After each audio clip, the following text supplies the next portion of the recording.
Want to save time and effort when checking the status of a business entity in West Virginia? In the next few minutes, I'll show you how to do it easily, step by step, all from the comfort of your home. Welcome to this explainer, where we're going to break down exactly how to navigate the West Virginia Secretary of State's database like an absolute pro. So let's start with a really crucial question, because the answer is literally going to empower you to protect yourself, your investments, and your hard work.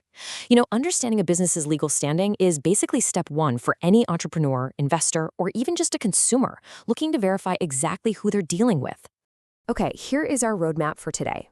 We'll start with an introduction, move into accessing the Secretary of State's website, conduct an entity search, understand those search results, discuss practical applications, and finally wrap up with troubleshooting and FAQs. Section 1, Introduction. Before we actually get into the how-to, we really need to understand the why.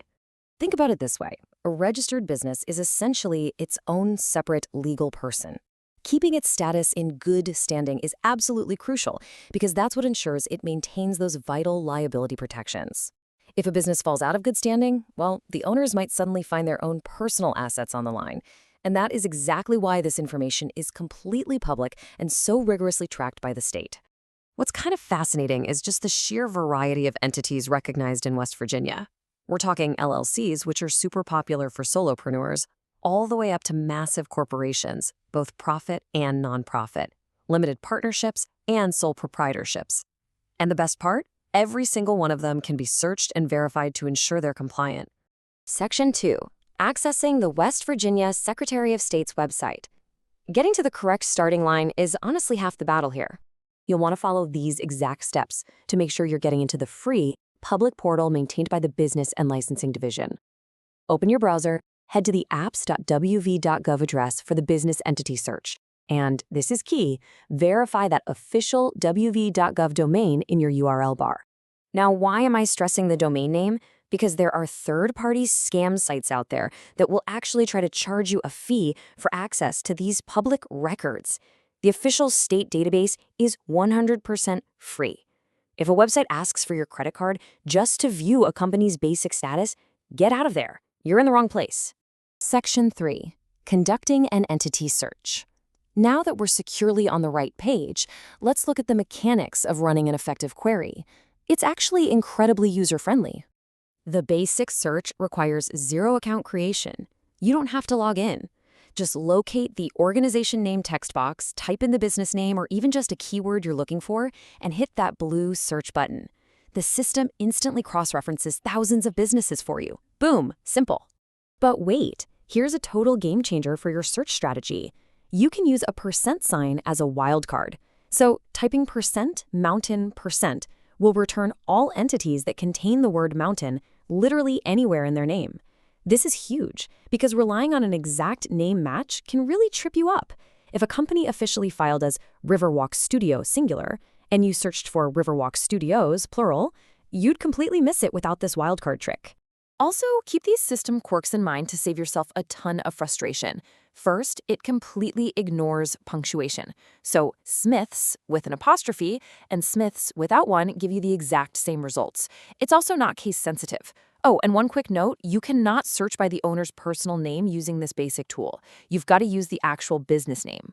Section 4, Understanding the search results. All right, you hit search and you got a list of names. Let's decode what that data actually means. That initial screen gives you a pretty great snapshot. Name, type, city, and status. But clicking the Details button at the end of the row, that is the real goldmine. That's where you find the registered agent who handles legal notices, the filing history, creation dates, and any DBA or doing business as names they might be using. Now let's demystify the bureaucratic jargon because the status column is critical.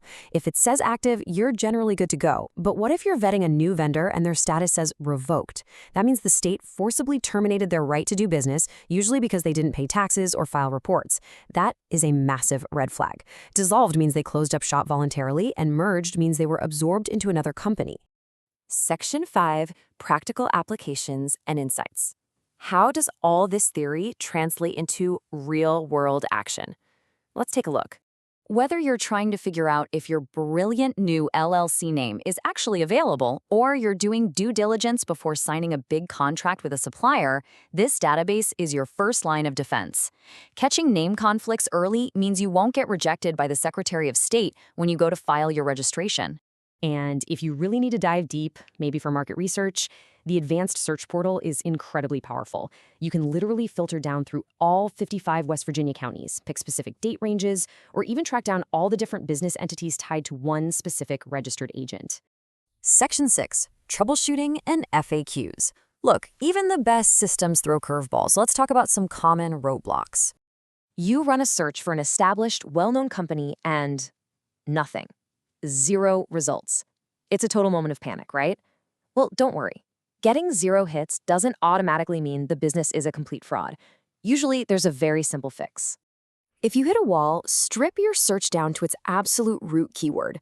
Drop words like LLC or corporation completely, throw in that % wildcard we talked about to bypass minor spelling errors, and hey, if you're searching a name because you want to start a brand new business, a no match is actually a great thing. It means the name is likely available. Though remember, it's only preliminary until the state officially stamps your paperwork. So, just to recap our explainer today, mastering this comes down to 4 simple steps.